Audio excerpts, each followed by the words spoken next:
বিসমিল্লাহির রহমানির রহিম। বিএনপির ভারপ্রাপ্ত চেয়ারম্যান দেশনায়ক তারেক রহমানের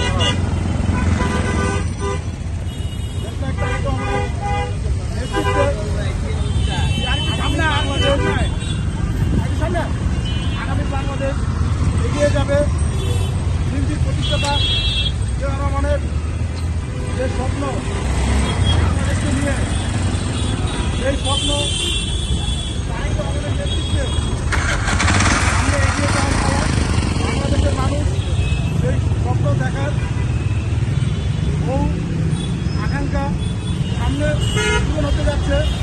বিএনপির ভারপ্রাপ্ত চেয়ারম্যান দেশনায়ক তারেক রহমান, আমাদের ঢাকা মহানগর উত্তরের বিএনপির সাবেক প্রতিষ্ঠাতা সভাপতি, সাবেক কমিশনার, ঢাকা মহানগর উত্তর বিএনপির তৃণমূলের প্রাণ, আমাদের বাড্ডা ভাটেরা রামপুরা থানা বিএনপির অভিভাবক, ঢাকা 11 আসনের মাটি ও মানুষের নেতা, ঢাকা 11 আসনের মনোনীত প্রার্থী, বিএনপির মনোনীত প্রার্থী আলাদ এম.এ. কাইম ভাইকে ঢাকা 11 আসনে বিএনপি মনোনীত করেছে।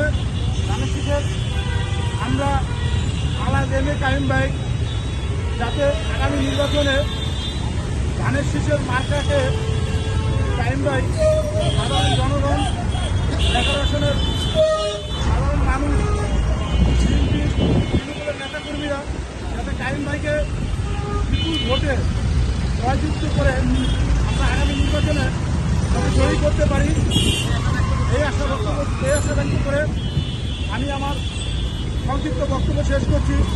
সবাই স্লোগান দেবেন, ভোট দিলে ধানের শীষে, ধানের শীষে সবার আগে, ভোট দিলে ধানের শীষে সৈনিক।